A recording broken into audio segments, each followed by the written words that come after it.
Hello dear friends, I'm Marina from marsstars.net and this is the weekly horoscope for the week of January the 21st.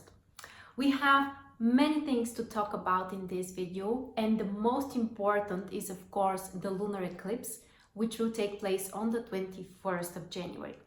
So part of this video will be about the lunar eclipse, a general interpretation and explanation.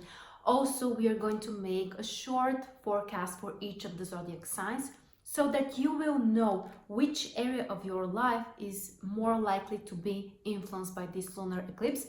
And also make sure to listen to your sun and ascendant sign. They can both be important. Also, we have to talk about other exciting aspects. Mars and Jupiter and Mercury and Uranus. So basically many interesting stuff, and because there are so many, I have my notes here, so please excuse me if I'm looking somewhere over the place. I have to check so I don't forget something interesting. Okay, so let's start of course with the lunar eclipse. The exact time is a little bit after midnight on the 21st of January Eastern Time. So first of all, let's remind ourselves, what does the lunar eclipse represent? The lunar eclipse is a full moon opposition between the sun and the moon, which also includes the lunar nodes. One of the nodes is in conjunction with the sun, the other one with the moon. And basically, that's what makes the event so karmic, so transformative, and so special. The lunar nodes are one of the most important points or astrological indications that we analyze in general. They are important about our past, about our tasks, about our karma. So everything which is triggered by the lunar nodes in your chart, both in the natal chart and in the prediction, is extremely important and can be considered as karmic. So that's why we are paying so much attention on these events. And also it's interesting that they occur twice a year. And now we recently had a solar eclipse on the 5th of January actually. And the next time will be during the summer. I believe around July we are going to have the next eclipses. So that's an intense period, very intense period of transformations, things that we might be realized and things that we need to see clearly. What does the full moon represent generally? The opposition between the sun and the moon. First of all, the sun represents our consciousness, our ideas, what we realize, what we want consciously. And on the other hand, the moon represents our emotions, our subconscious mind, and generally things which are not so rational. And the main idea is that whenever you have a full moon, this is like a culmination. This is the time when the moon is really bright on the sky. We can see the full moon. So that's why it's also considered that this is the time when you can see something clearly. You may have a clearer idea. This might be also kind of a culmination in terms of an important process in your life. So you can expect to achieve some kind of results. And also this is a great time to separate from something that you don't like, something that you don't need anymore, which is not serving you anymore. And of course, the position of the moon in this case will be very important and will show you basically in which area of your life you can separate with something. And you have to open up for a change, and you have to allow something new to come after that. So in our case, it's also important to analyze which of the nodes is in conjunction with the moon and the sun. So in this specific case, the south node is in conjunction with the sun. And keep in mind that the south node is in Capricorn, not in Aquarius like the sun. And on the other hand, the moon is in Leo on the very first degree, but the north node is in Cancer. So we have an interesting mixture here. So again, let me repeat. The sun and the moon are in Aquarius and Leo on the very first degrees. And the south node is in Capricorn in conjunction with the sun, and the north node is in Cancer in conjunction with the moon. So interesting combination, a mixture of different influences. And I think that still the position of the moon and the sun are the one which can show you where things are more dynamic and on what you should focus on more. And as we said, the position of the moon is the one which shows you where you can change something, where you can materialize something, and basically where you should separate from something or materialize something new. And let me remind you also the meaning of the lunar nodes. The south node is about letting go. It's about the past. It's about separations. On the other hand, the north node shows the future, shows area where we can benefit, where we can achieve something. So in this case, the moon and the north node will show you in which life area you may change something in a way that it can be very positive and important for your future. So again, I repeat, the north node is the one which shows the future and the benefits and where you can expand something. And because it's in conjunction with the moon, which is in Leo, we are going to interpret the position of the moon and where exactly it stays in your chart. But before we move to that part about the prediction for each of the signs, let's discuss also the aspects that the sun and the moon will have with the other planets, because generally it also shows the tendencies and how all of that is materialized in our lives. So back to my notes here. First of all, we have Mercury and Pluto in conjunction with the sun, together with the south node, as we already said. Mercury and Pluto are also in Capricorn, but they are close enough to be in conjunction with the sun. So how it affects us? First of all, when we talk about Mercury, it means that there is a lot of rationalizing here, that we need to think about those things, maybe even talk about them. So generally our mind is highly engaged with all of the processes around us. On the other hand, Pluto is a planet which can make things extremely intense. From one side, they might be challenging, and topics like control or power struggles or ways to control others might be, kind of a problematic topic. But on the positive side, Pluto is a planet which can transform things. Pluto is the planet which can bring you incredible passion and desire to do something significant. So very interesting, very powerful combination. On the other hand, we also have Uranus squaring the sun and the moon at the same time. So this is, I think, one of the major aspects, of the very few major aspects that we have. So Uranus squaring the sun and the moon. This is an aspect which can bring lots of changes, unexpected events, some kind of surprising situations. And yes, there might be some certain level of tension and stress related. But at the same time, it might be very liberating, and it may allow you to do something completely new, which is even surprising for yourself. So there is a lot of dynamics here.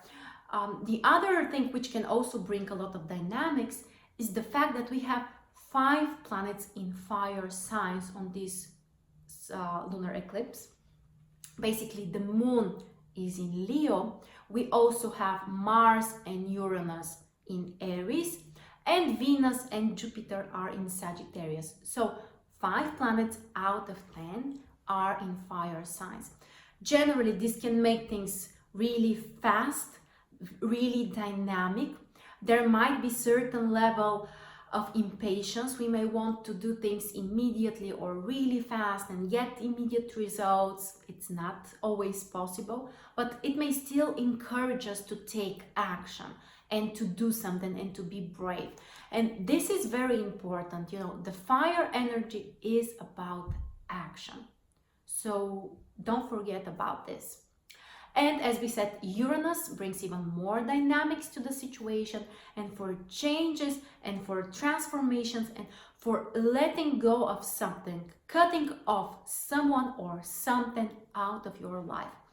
And here I would like to remind you something else which is also very important.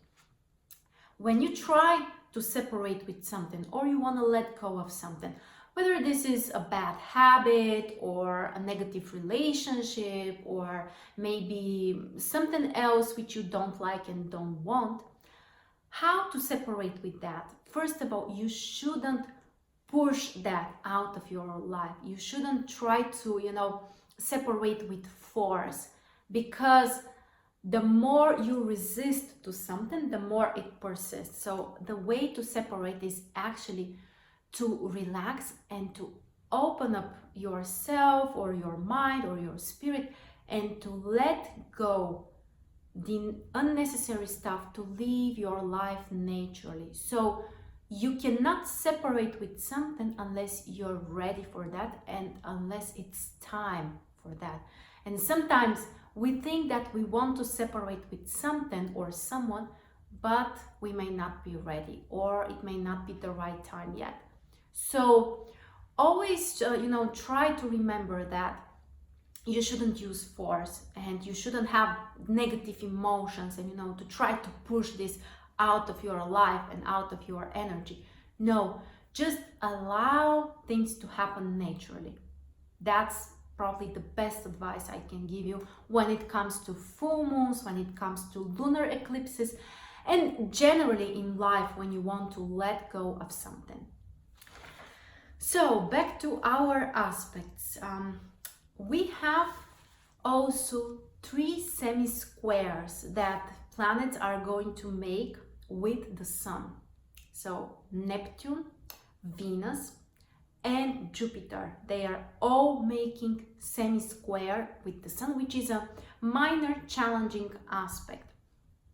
This type of aspect also brings some kind of dynamics here and the need to take action and to change something and maybe to put efforts in something. And Neptune can bring possible foggy situations, unclear situations. So try to be more precise, try to be more grounded. Don't, fly in the clouds because you might get disappointed. On the other hand, Venus making semi-square with the Sun can make us really emotional about the situations. We may take things too personally. And Jupiter squaring the Sun may require from us to change something about our goals, about our plans, and maybe even about our belief system. So change and action, these are the main topics of this lunar eclipse. And we have one more aspect to discuss. Mars will make a quintile with the Sun. To be honest with you guys, this is the only positive aspect that we have between the Sun and the Moon and the other planets. So we have to pay extra attention here. Mars making quintile with the Sun suggests that it's time for action, it's time to do something concrete and to have a different approach. The quintile is one of the more specific aspects. It's possible that maybe some of us, don't work or haven't heard about it, but it's very important. And it allows you to make a shift, to make a change, and also you have some choices. So open up your mind for the different choices that you have about new directions, about new actions, about new opportunities. And again, take some action. Mars is incredibly strong here. Mars is in Aries. So Mars is extremely powerful and can bring you more confidence to make the needed shift or the needed change in your life. And again, I repeat, that's the only positive aspect. The other aspects are more challenging, like the Uranus aspect, Venus, Jupiter and Neptune, also Pluto in conjunction with the Sun makes things too intense. So we have to focus more on Mars in this situation. So generally, as you can see, with all of those challenging aspects, we can expect that this eclipse will be very dynamic. There might be certain level of tension as well. So we have to be prepared. Now, let me share a few words about each of the zodiac signs. So again, I would like to remind you to listen to your sun and ascendant sign. They can both be important. And for those type of general predictions, I'm using the equal house system. That's the only way you can do a general prediction for each sign. If you are making your own horoscope, you may want to check the same things about the Placidus house system. So personally, when I make a personal horoscope for someone, I use the Placidus house system. But for now, we can work with the equal house system. So Aries, first of all, for Aries, this lunar eclipse will fall in 5th house. Specifically, the moon and the north node are in 5th house. So how to interpret that? 5th house is the area where you can make a shift, where you can make a change and you can materialize something. Very positive position because that's trining your own sign. And this is a great time for love, for changes on an emotional level, changes in terms of your romantic life, maybe changes related to your children as well, or something about creativity, something about your hobbies, about your entertainment and the way you're enjoying your life. Try to change something in that area, to improve something and to let go of something which is no longer serving you. For Taurus, the lunar eclipse will fall in 4th house. The moon will fall in 4th house. So basically, the area where you can change, where you can make a significant shift, is mostly about home, family, the place where you're living, your personal life. So a great time to let go of things at home which you no longer need. It could be about personal belongings, it could be about maybe negative relationships with family members. Try to work on that. Try to improve this area of your life and to separate with old patterns. For Gemini, the moon of this lunar eclipse will fall in 3rd house. So time to let go of old ideas.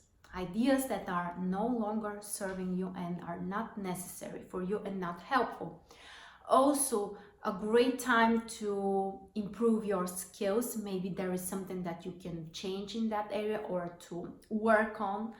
And also for traveling or issues related to documents, they might be a very important topic for you. And one more thing about Gemini is also friendships.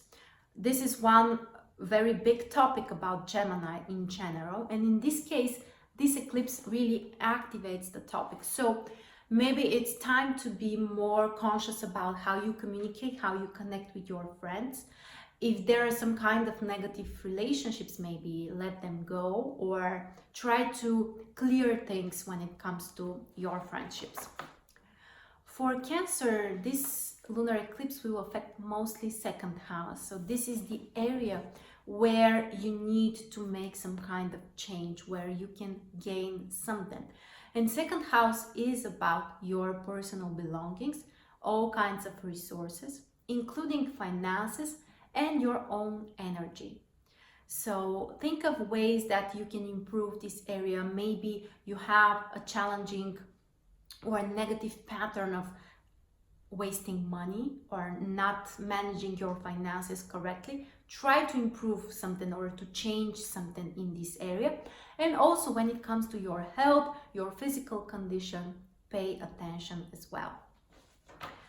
Next we have Leo. Of course, for Leo this is a very significant eclipse because it affects your own sign, especially if you have your sun or ascendant in the first few degrees.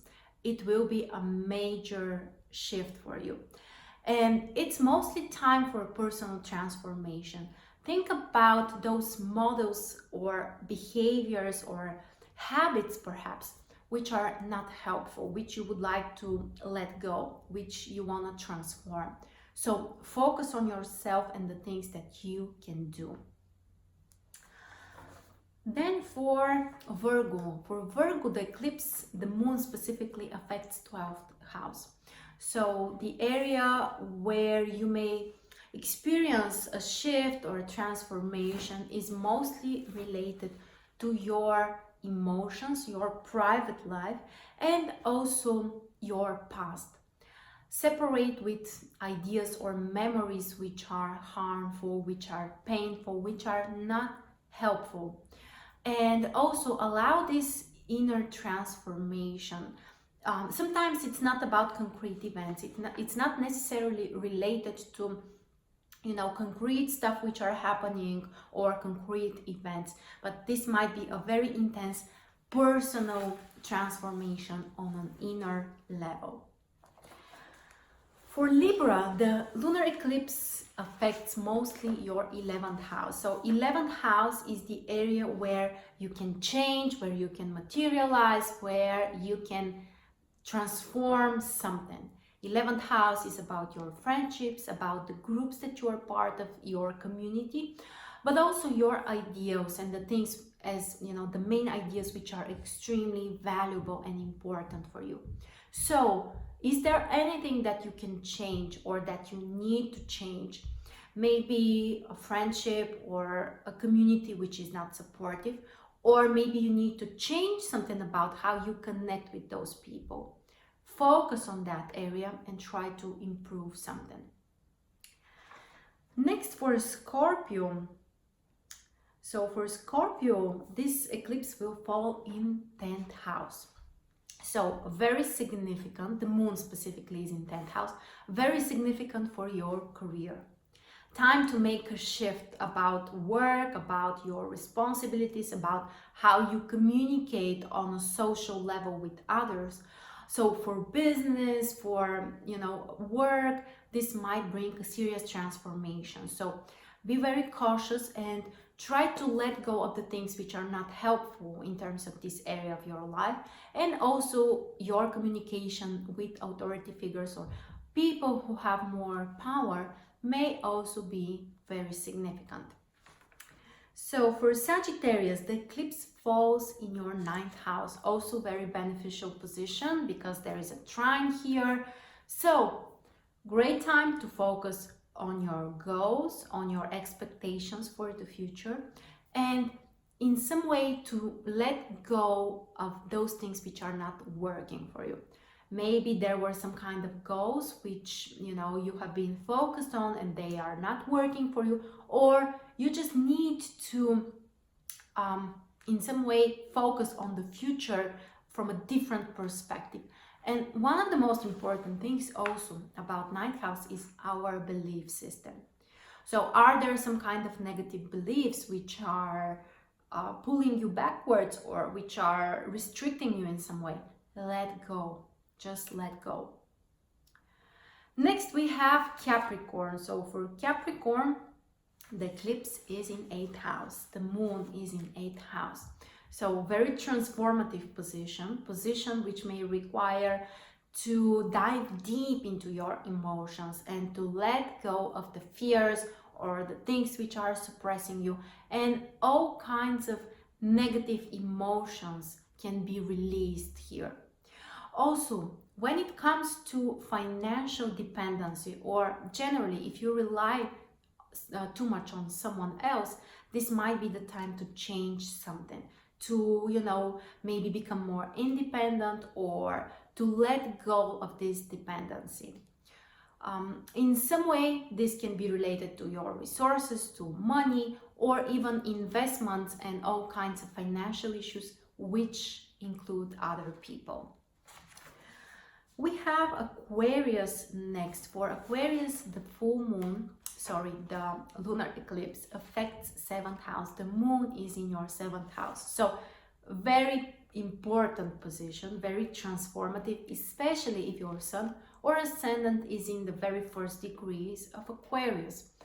It's time for a change, mostly in terms of relationships and partnerships. If you have negative relationships or toxic relationships, it's time to let them go. Or maybe you have a pattern of behavior which is not helpful. Also, let it go. So transform something about how you connect with your close people, with your friends, and of course, with your romantic partner. And finally, we have Pisces. For Pisces, this eclipse, the moon of the lunar eclipse, will fall in 6th house.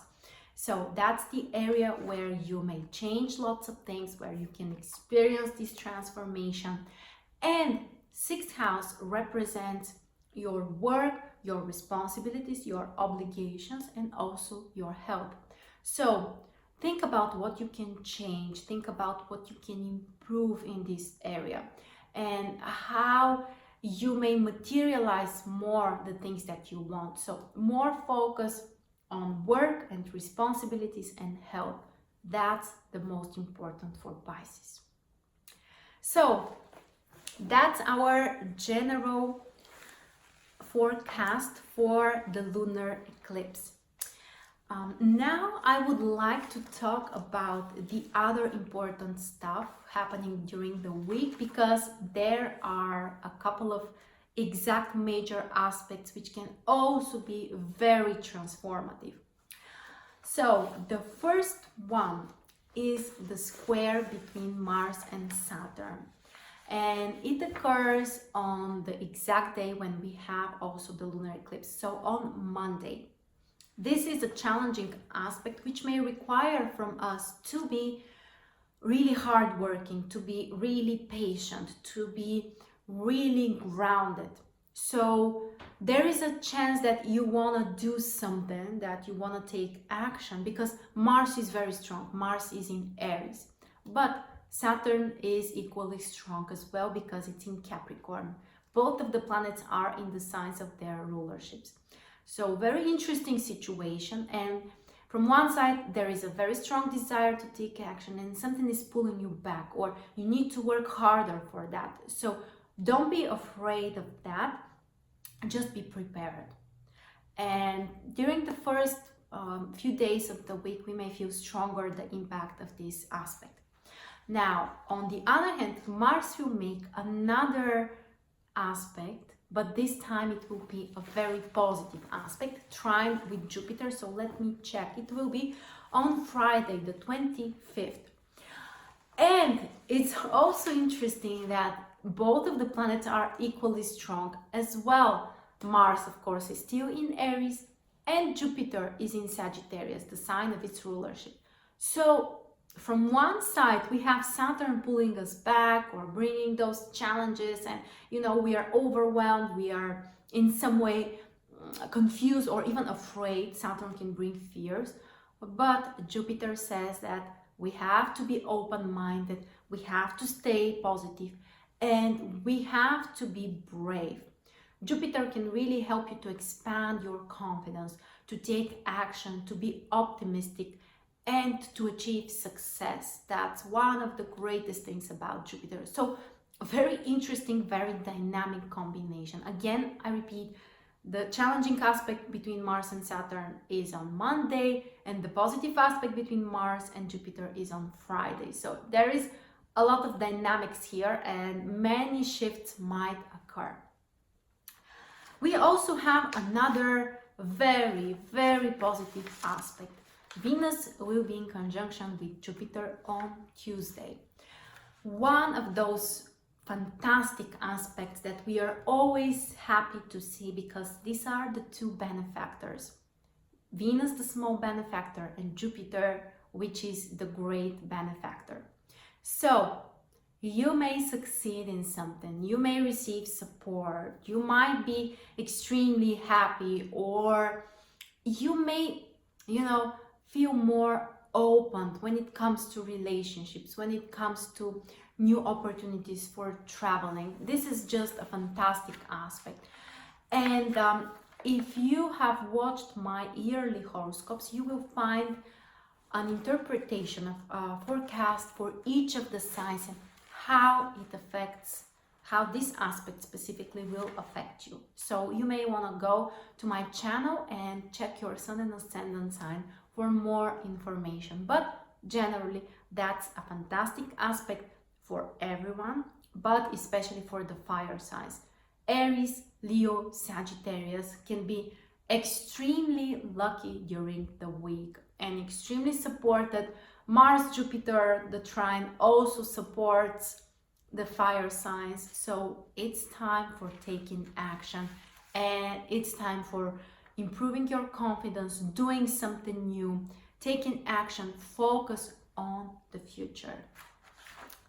The next aspect that we can discuss is the square between Mercury and Uranus, basically on Wednesday, the 23rd of January.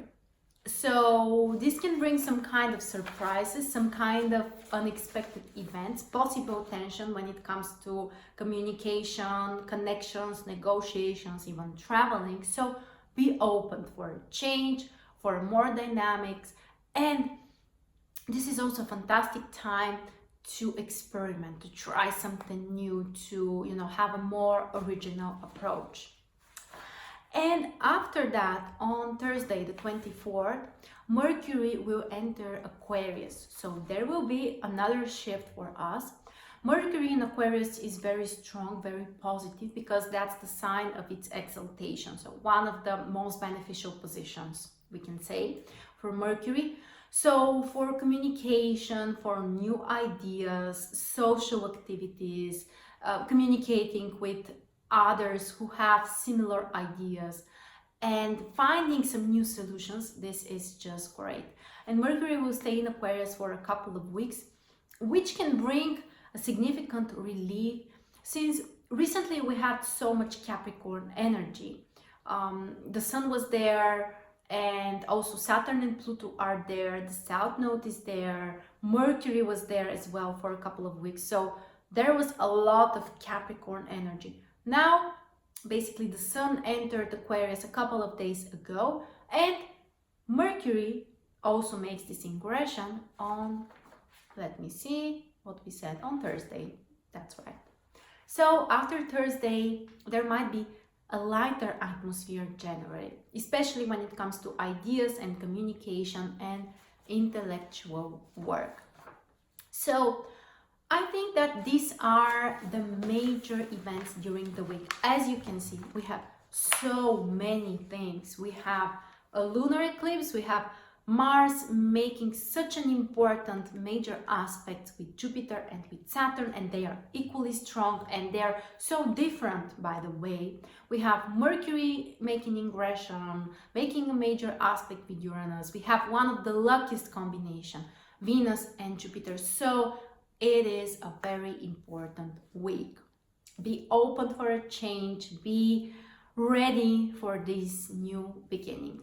So that's the most important. I would love to hear your thoughts, and how do you feel with this lunar eclipse, and what kind of thoughts do you have, or maybe experiences, maybe you want to share something. I would love to read your comments. And don't forget to subscribe if you are new here. You can find lots of astrology and also some personal development and inspiration on my channel. For more information or for a personal reading, you can go to marsstars.net. So thank you very much for joining me today, and I'll see you soon.